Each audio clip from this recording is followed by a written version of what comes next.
Hello, and welcome back to another episode of Urban Legends. Hey, yo, bitch. This be Urban Legends. Close your eyes and go to sleep. All the good times are yours to keep. Don't ask, my dad just has one of these and it happened to be sitting out. Since these are creepy videos and I find these creepy, I thought I would open with it. In this episode of Urban Legends, we are going to be talking about the urban legend of the Russian sleep experiment. Now, if you want to read the full story yourself, all you really gotta do is Google Urban Legend, the Russian sleep experiment. Because this story is a little bit long and I don't think I'm gonna have time to cover it all. But I'm going to skim through it and cover what I can. So, this story is set towards the end of the 1940s, and Russian researchers were conducting experiments involving sleep, obviously. The study involved 5 prison inmates that were sealed in airtight chambers. They were dosed with an experimental gas to test the effects of what happens when you don't get enough sleep. They were observed via two-way mirrors, and they were promised freedom if they could make it 30 days without sleeping. The 5th day, the subjects were starting to show stress, and they were complaining about what was going on with the experiment. They were, I guess, ready to be done with the experiment. They had stopped talking with each other. I guess they were all in the same chamber together. Instead of talking to each other, they started whispering into the microphone facts about each other and information about each other that was compromising. By day 9, the screaming had begun. The subjects that were not running around screaming were ripping up the books that they were given to read. They were rubbing and smearing their own feces over the books, and from what I can guess, probably smearing their feces on many other things too.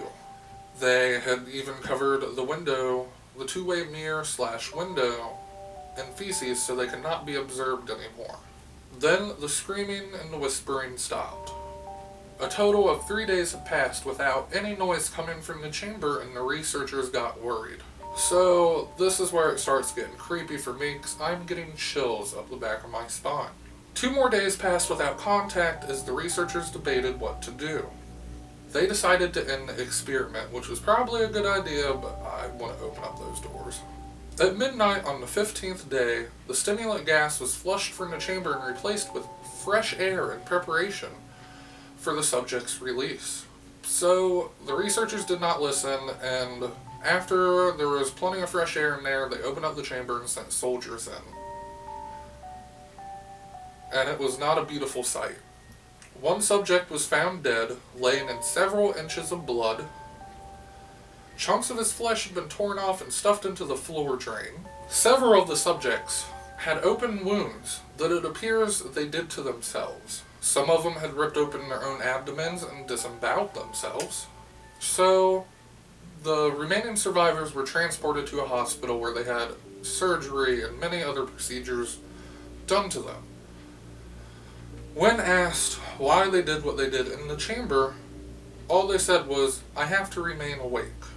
So, instead of the experiment ending, they were forced to resume the experiment, and 3 of the researchers had to go in there and be part of the experiment. The chief, who was in charge of the experiment, was so horrified at the idea of researchers having to go in there and join them in this experiment that he pulled a gun out. He turned and shot one of the 2 survivors, and then he pointed his gun at the last one, and he asked, "What are you?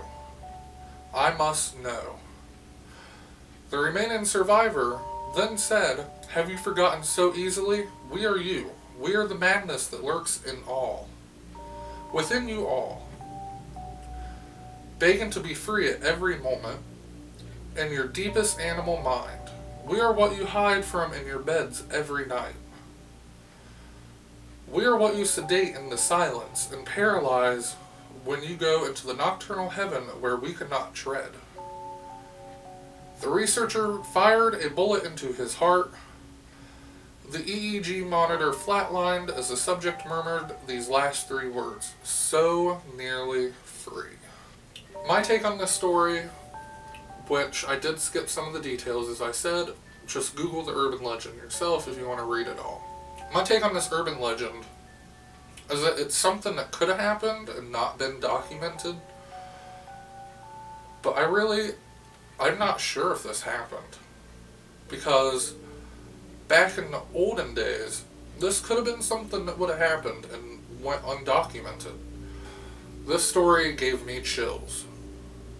What is your take on this story? Let me know down in the comments.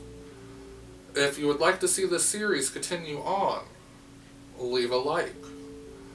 Subscribe for new videos. I am currently on vacation, and there is going to be a new video every day that I am on vacation. And as always, I am Ryan Necra, and I will feel you later.